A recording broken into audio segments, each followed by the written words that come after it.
नमस्कार साथियों, स्वागत है आपके अपने प्यारे YouTube channel Ajay academy and motivator में। साथियों, उत्तर प्रदेश जीके का हम पेपर सॉल्यूशन करेंगे इस वीडियो में।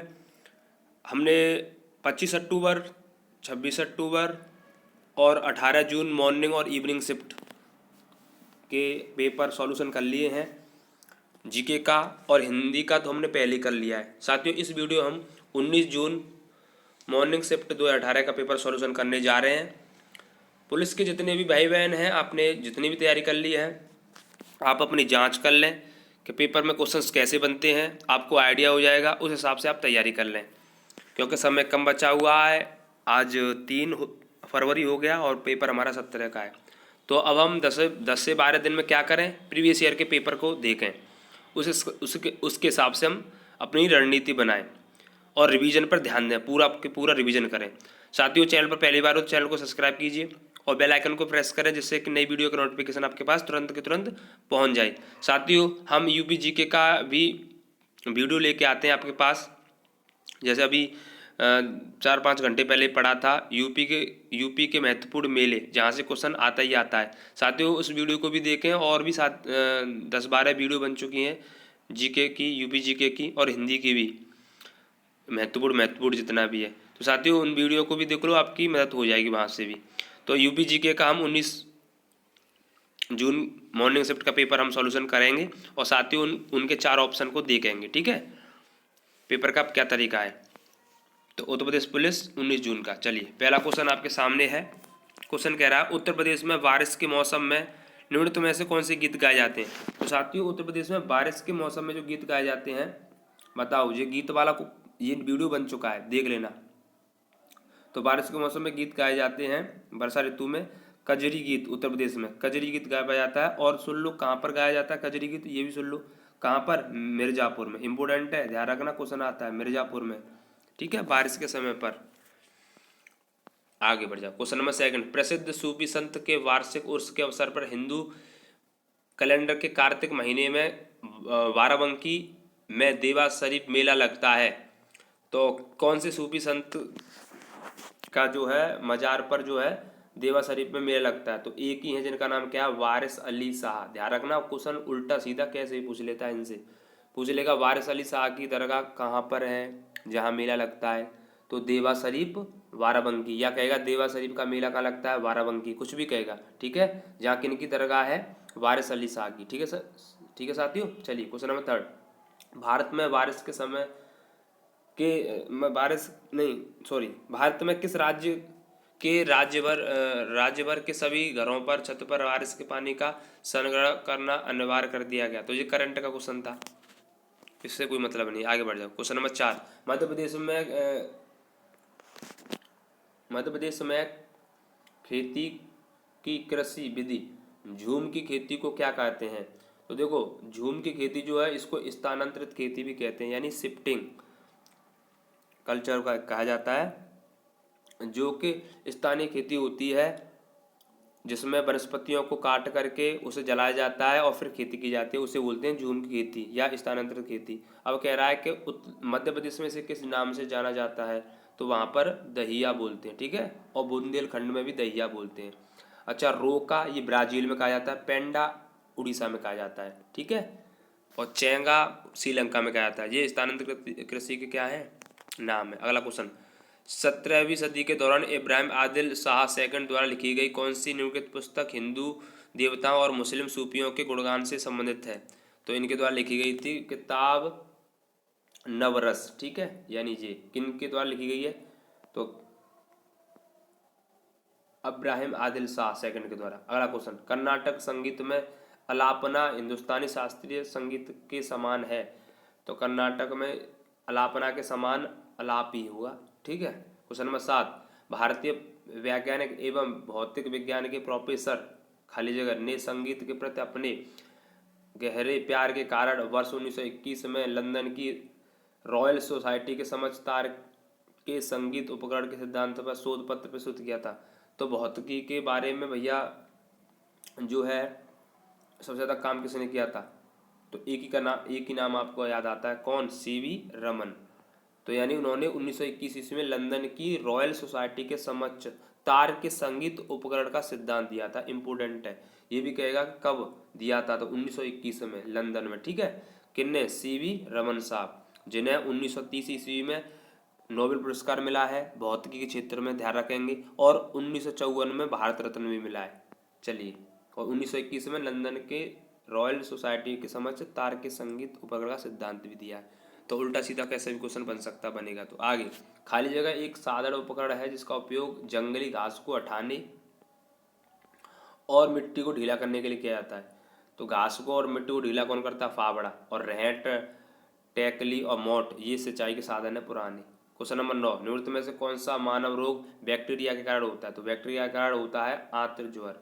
ठीक है, टाइफाइड, खसरा, पोलियो ये हेपेटाइटिस से वायरस से होते हैं। क्वेश्चन नंबर 10, निम्नलिखित में से कौन सी दक्षिण अमेरिकन देश में वर्ष 2000 में पानी की आपूर्ति के निजीकरण के विरुद्ध पानी युद्ध हुआ? तो पानी युद्ध 2000 में हुआ था बोलीविया में। Option number C. Question number 11, राष्ट्रमंडल मानव अधिकार पहल का मुख्यालय है? इम्पोर्टेंट है, राष्ट्रमंडल मानव अधिकार का मुख्यालय नई दिल्ली में। क्वेश्चन नंबर 12, प्रधानमंत्री पीएम मोदी ने शपथ ग्रहण के बाद सर्वप्रथम किस देश की यात्रा की थी? तो देखो 2018 का हम पेपर कर रहे हैं, तो तब इनकी सरकार बनी थी, पीएम मोदी बने थे दोबारा प्रधानमंत्री, तो पहली बार भूटान गए थे। तो करंट का क्वेश्चन है। क्वेश्चन नंबर 13, निम्नलिखित में से कौन सा देश भारतीय राज्य उत्तर प्रदेश की सीमा साझा करता है? तो एक ही देश करता है जिसका नाम है नेपाल, जिसकी सीमा लगती है 579 किलोमीटर। उत्तर प्रदेश के कुल कितने राज्य लगते हैं बताओ मुझे, कितने राज्य लगते हैं? उत्तर प्रदेश के टोटल 7 राज्य लगते हैं। 7 राज्यों की सीमा लगती है किससे? नेपाल से। कौन कौन से 7 राज्य हैं? महाराजगंज, सिद्धार्थनगर, बलरामपुर, श्रावस्ती, बहराइच, लखीमपुर खीरी और पीलीभीत। इंपोर्टेंट है, ध्यान रखना। क्वेश्चन नंबर आगे कह रहा है, बिमस्टेक एक उप क्षेत्रीय समूह है जिसमें दक्षिण एशिया और दक्षिण पूर्वी एशिया के 7 देश शामिल हैं, जिसका मुख्यालय है। तो बिमस्टेक इसका जो हेडक्वार्टर है ढाका में। ठीक है, डी ऑप्शन। आगे क्वेश्चन नंबर 15, निम्नलिखित में से किस देश को राष्ट्रीय राजधानी एनसीआर के 23वें जिले के रूप में शामिल किया गया है? तो साथियों, एनसीआर के अंतर्गत यूपी के 8 जिले आते हैं। ठीक है, और जिसमें अंतिम जिला जुड़ा था शामिली। तो 8 जिले कौन कौन से, ध्यान रखें, मेरठ, गाजियाबाद, बुलंदशहर, गौतम बुद्ध नगर, हापुड़ और बागपत, मुजफ्फरनगर और शामली 8वां जिला। एनसीआर के अंतर्गत उत्तर प्रदेश के 8 जिले। क्वेश्चन नंबर 16, माल और सेवा कर यानी जीएसटी पर संसदीय संशोधन बिल को किस राज्य ने सर्वप्रथम अनुमोदित किया था? तो जीएसटी के बारे में हम दोबारा से कर ले रहे हैं, हर पेपर में जीएसटी से क्वेश्चन पूछा था, जिसकी फुल फॉर्म होती है गुड सर्विस टैक्स। ये जो है 101वां संविधान संशोधन के तहत लाया गया, अनुच्छेद 279 के तहत आता है, ए के तहत आता है। भारत में कब लागू हुआ जीएसटी? 1 जुलाई 2017 को। उसे लागू करने वाला पहला राज्य कौन सा था? तो असम। और विश्व में पहला देश फ्रांस। ठीक है, तो जीएसटी के बारे में सारी बातें होंगी। पाल राजवंश के सर्वप्रथम राजा कौन थे? तो पाल राजवंश के सबसे राजा थे गोपाल, और गोपाल के लड़के हुए थे धर्मपाल, जिन्होंने विक्रमशिला विश्वविद्यालय की स्थापना की भागलपुर बिहार में। ठीक है, तो पाल वंश के पहले राजा गोपाल। क्वेश्चन नंबर 18, ऐसे बागान जहां बिक्री के लिए एक नगद फसल उगाई जाती है और उसे क्या कहा जाता है? मतलब बिक्री के लिए एक नगद फसल उगाई जाती है और उसे बेच दिया जाता है, क्या कहते हैं उसे? उसे कहते हैं Ropar. Option number D. Question number 19, Neptune के अलावा किस ग्रह को नीला कहा जाता है? यानी नेपच्यून को नीला कहते हैं, तो और कौन है जिसमें जीवन संभव है? तो पता ही आपको, पृथ्वी। क्वेश्चन नंबर 20, निम्नलिखित में से कौन सा विकल्प निष्क्रिय गैस है? तो निष्क्रिय यानी अक्रिय गैस 7 होती हैं। कौन कौन सी? Helium, argon, krypton, neon, xenon, radon, ये 7 होती हैं, लेकिन क्लोरीन नहीं होती है, तो पूछा क्लोरीन नहीं है। आगे, क्यों क्यों लड़की पुस्तक के लेखक कौन है? तो महाश्वेता देवी, ध्यान रखना। इनकी एक और पुस्तक आती है झांसी की रानी। क्यों क्यों लड़की, झांसी की रानी इंपोर्टेंट है, किनकी? महाश्वेता रानी की। आगे क्वेश्चन नंबर 22, गुलाबी गैंग के संस्थापक हैं उत्तर प्रदेश एवं मध्य प्रदेश में स्थित सामाजिक संगठन और महिला कल्याण और सशक्तिकरण के लिए हैं। तो कौन थी भैया? गुलाबी गैंग, जिसकी स्थापना हुई थी 2006 में, ध्यान रखेंगे। और इसका स्थापना हुई थी बांदा। ठीक है, बांदा में हेडक्वार्टर है, इम्पोर्टेंट है। कौन? संबल पाल देवी के द्वारा। संपल पाल देवी के द्वारा गुलाबी गैंग की स्थापना की गई थी, जो कि महिला कल्याण और सशक्तिकरण के लिए, कहाँ पर, 2006 में बांदा। ठीक है, बहुत सारी बातें होंगी, याद रखना गुलाबी गैंग के बारे में पूछे तो। क्वेश्चन नंबर 23, मुरादाबाद किस क्यों प्रसिद्ध है? पता है, मुरादाबाद पीतल नगरी है, बी ऑप्शन। ये सब करा दिए। कौन सा शहर किसके लिए प्रसिद्ध है? आप वीडियो देख लेना यूपीजी के स्पेशल में। ठीक है, और चैनल पर पहली बार हो तो साथियों चैनल को सब्सक्राइब कीजिए, आपको नई वीडियो का नोटिफिकेशन तुरंत मिल जाएगा। और सभी साथियों को शेयर भी करो, जिससे कि उन्हें भी आइडिया लग सके कि पेपर कैसा आता है। अगर पेपर भी पता उन्हें तो एनालिसिस सुन लें, जिससे 4 ऑप्शन क्लियर हो जाएंगे उनके साथियों। ठीक है, अभी साथियों सभी साथियों को शेयर करें। ठीक है, क्वेश्चन नंबर 24, सर्वप्रथम किस देश ने महिलाओं को मतदान की अनुमति दी थी? तो सर्वप्रथम 1893 ईस्वी में महिलाओं को मतदान की अनुमति देने वाला था न्यूजीलैंड। तो ध्यान रखना, न्यूजीलैंड इसका आंसर सही होगा। 25, भारत में अली बंधु शौकत अली और मोहम्मद अली ने कौन सा आंदोलन चलाया था? तो खलीफा के पद को अंग्रेजों के द्वारा हटाया गया था, तो इसको लाने के लिए शौकत अली और मोहम्मद अली ने आंदोलन चलाया था, इसका नाम था खिलाफत आंदोलन। ऑप्शन नंबर बी, जो चला था 1919 में। ठीक है, इसमें गांधी जी ने भी सपोर्ट की थी। क्वेश्चन नंबर 26, भारतीय संविधान के 4 भाग किससे संबंधित है? भाग 4 आपको पता है, नीति निषेध तत्व आते हैं अनुच्छेद 36 से लेकर के 51 तक। आगे बढ़ जाओ। काली मिट्टी जिसे बोलते हैं रेगुर मिट्टी, जो लावा से निर्मित होती है, इसे कपासी मिट्टी भी बोला जाता है, क्योंकि कपास की खेती के लिए उपयुक्त होती है। यह काली मिट्टी एक ऐसी मिट्टी होती है जो पानी पड़ जाता है तो बहुत गीली हो जाती है, लिपी लिपी सी, और अगर सूख जाती है तो उसमें दरार पड़ जाती है, तो इसे स्वयं जुती हुई खेती भी बोलते हैं। ऐसा भी क्वेश्चन आता है, ऐसी कौन सी मिट्टी है जो जिसमें ऐसा गुण होता है जो स्वयं जुत जाती है? तो काली मिट्टी। ठीक है, कपासी मिट्टी कपास के लिए उपयोगी है, रेगुर मिट्टी है। तो इतने सारे नाम इस लकाली से पूछे जाते हैं, तो इतना ही ध्यान रखेंगे आप। क्वेश्चन नंबर आगे, सरदार वल्लभ भाई पटेल कृषि और तकनीकी विश्वविद्यालय कहाँ पर है? तो सरदार वल्लभ भाई पटेल कृषि और तकनीकी विद्यालय मेरठ में। ध्यान रखेंगे, इंपोर्टेंट है, रिपीट हो सकता है क्वेश्चन। आगे, मानव अधिकार की सार्वभौमिक घोषणा के अनुच्छेद 4 में किसका विवरण है? बताओ।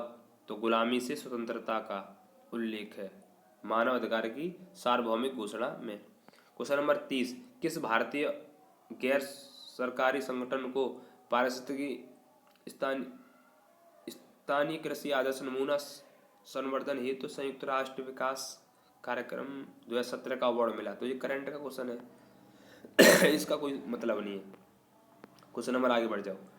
प्रकाश वर्ष किसका मात्रक है? तो साथियों, प्रकाश वर्ष जो सबसे लंबी दूरी नापता है, यानी दूरी का मात्रक है। ध्यान रखेंगे आप, इंपोर्टेंट है प्रकाश वर्ष, दूरी का मात्रक है। और एक प्रकाश वर्ष वो बराबर होता है 9.46 गुणा 10 की पावर 15 मीटर। ध्यान रखेंगे, एक प्रकाश वर्ष बराबर, और दूरी का मात्रक होता है। पारिसेक वो भी दूरी का मात्रक होता है। चलिए, मनुष्य की आंख का रंग किसके कारण पता लगता है? रंग आंख जो कैसी है, नीली है, काली है, आंखों का रंग जो होता है, रंग द्रव्य होता है, किस पर निर्भर करता है? तो वो आयरिस पर। ठीक है साथियों, और आयरिस होता है कॉर्निया के पीछे अपारदर्शी भाग, और आयरिस ही पुतली को नियंत्रित करता है। ठीक है, आगे बढ़ जाओ। हिंद स्वराज पुस्तक के लेखक? तो हिंद स्वराज कह लो या माई एक्सपेरिमेंट विद ट्रुथ कह लो, ये दोनों पुस्तक लिखी है किसने? मोहनदास करमचंद गांधी, यानी गांधी जी के द्वारा। माई एक्सपेरिमेंट विद ट्रुथ और हिंद स्वराज, ध्यान रखेंगे। और गांधी जी की पत्रिकाएं नवजीवन, हरिजन, यंग इंडिया और इंडियन ओपिनियन, 4 पत्रिकाएं इंपोर्टेंट है, दोबारा से बोल देना हूं, हरिजन, यंग इंडिया, ठीक है, और इंडियन ओपिनियन, इनकी पत्रिकाएं। आ जाओगे। 6वीं सदी बीसी के दौरान उत्तर प्रदेश के किन क्षेत्रों को छेदी कहा जाता था? तो छेदी बोलते थे बुंदेलखंड को। क्वेश्चन नंबर 35, मौर्य समाज के अंतिम शासक कौन थे? तो मौर्य समाज के अंतिम शासक थे बृहद्रथ, जिसको पुष्पमित्र ने मारा था। आगे 34, प्राचीन भारत में जमदग्नि ऋषि का आश्रम जमानियों में था, जो वर्तमान में कहाँ पर था? यानी कह रहा है कि जमदग्नि ऋषि का आश्रम कहाँ था? इंपोर्टेंट है, जमदग्नि ऋषि का आश्रम गाजीपुर में। एक तो ये बात रखना, गाजीपुर से 2 चीज़ यहाँ रखना है कि जमदग्नि ऋषि का आश्रम और लॉर्ड कॉर्नवालिस की कब्र गाजीपुर में। तो दोबारा से कह रहा हूँ, लॉर्ड कॉर्नवालिस की कब्र कहाँ? गाजीपुर में। और जमदग्नि ऋषि का आश्रम कहाँ है? गाजीपुर में। और एक आश्रम और पूछता है बहुत बार, जिनका नाम है वाल्मीकि आश्रम, वो कमेंट बॉक्स में आप बताएंगे वो कहाँ पर है। ठीक है, तो ठीक है। क्वेश्चन नंबर 37, राजा हर्षवर्धन ने डैश भद्र विहार नामक ज्ञान को एक बृहद केंद्र की स्थापना की। तो राजा हर्षवर्धन कहाँ के राजा थे? कन्नौज के, इत्र नगरी के। तो सी ऑप्शन सी हो जाएगा। अंतिम क्वेश्चन, उर्दू शायरी में फिराक गोरखपुरी के नाम से कौन प्रसिद्ध है? तो फिराक गोरखपुरी, रघुपत साय। ठीक है साथियों, तो ये 38 क्वेश्चन आपके यूपी पुलिस 19 जून मॉर्निंग शिफ्ट का पेपर हमने सॉल्यूशन कर लिया है। सभी साथियों को शेयर करना, पहली बार चैनल पर हो चैनल को सब्सक्राइब कीजिए, बेल आइकन को प्रेस करो, जिससे नई वीडियो का नोटिफिकेशन आपको तुरंत के तुरंत मिल जाए। साथियों मैं आपके लिए हेल्पफुल कर रहा हूँ, चाहे जीके हो चाहे हिंदी हो, जो भी मिल रहा है समय वैसे मैं आपके लिए वीडियो ला रहा हूँ। कमेंट करके आप बिल्कुल नहीं बताते हो कि वीडियो कैसा लगता है, कम से कम कमेंट तो कर दिया करो कि अच्छा बुरा कैसा है या क्या चाहते हो आप वीडियो के लिए। ठीक है, मैं अपना काम कर रहा हूँ, बाकी आपके ऊपर है। ठीक है, धन्यवाद। जय हिंद, जय भारत, जय सीताराम।